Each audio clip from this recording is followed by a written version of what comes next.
Petrol ಸುರಿದು ದ್ವಿಚಕ್ರ ವಾಹನಗಳಿಗೆ ಬೆಂಕಿ ಇಟ್ಟ ಕಿಡಿಗೇಡಿಗಳ ಬಂಧನ. ಕೊರಟಗೆರೆ ಪಟ್ಟಣದ ಡಿಗ್ರಿ ಕಾಲೇಜಿನ ಸಮೀಪ ತಡರಾತ್ರಿ ನಡೆದ ದುರ್ಘಟನೆ.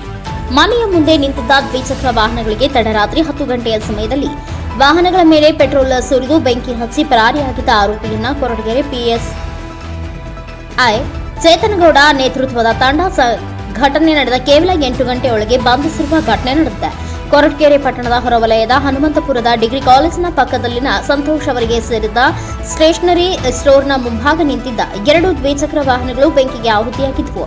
ಪ್ರಥಮ ದರ್ಜೆ ಕಾಲೇಜು ಸಮೀಪ ರಾಜ್ಯ ಹೆದ್ದಾರಿಗೆ ಹೊಂದಿಕೊಂಡಿರುವ ಅಂಗಡಿ ಮಳಿಗೆಯ ಮುಂದೆ ನಿಲ್ಲಿಸಿದ 2 ವಾಹನಗಳಿಗೆ ತಡರಾತ್ರಿ ಬೆಂಕಿ ಹಚ್ಚಿದ ಪರಿಣಾಮ 2 ವಾಹನಗಳು ಸುಟ್ಟು ಕರಕಲಾಗಿ ಅಂಗಡಿ ಮುಂಭಾಗದ ಸೈಟ್ಗಳು ಸಹ ಸುಟ್ಟು ಹೋಗಿದ್ವು. 8 ಗಂಟೆಯೊಳಗೆ ಆರೋಪಿಯ ಎಡೆಮುರಿ ಕಟ್ಟಿದ ಪೊಲೀಸರು ಕೊರಟಗೆರೆ ಪಿಎಸ್ಐ ಚೇತನಗೌಡ, ಕ್ರೈಂ ಸಿಬ್ಬಂದಿಗಳಾದ ದೊಡ್ಡಲಿಂಗಯ್ಯ ಮತ್ತು ಮೋಹನ್ ನೇತೃತ್ವದಲ್ಲಿ ನಡೆದ ಘಟನೆ ಕೇವಲ 8 ಗಂಟೆಯೊಳಗೆ ಆರೋಪಿ ಕಾರ್ತಿಕ್ನನ್ನ ಬಂಧಿಸಿ ಆತನಿಂದ ಸ್ವಿಫ್ಟ್ ಕಾರನ್ನ ವಶಕ್ಕೆ ಪಡೆದಿದ್ದಾರೆ. ದಗದಗನೆ ಹೊತ್ತಿ ಉಳಿದ ದ್ವಿಚಕ್ರ ವಾಹನಗಳು. ಎನ್ಕೆಎಸ್ ಟಿವಿಗೆ ಸಿಸಿಟಿವಿ ವಿಡಿಯೋ ಲಭ್ಯ.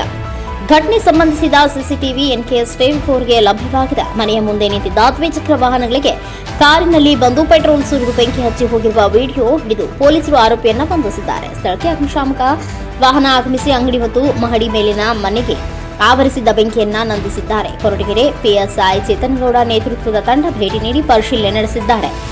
Devaraj KN, NKS TV 4 news, Koratagere.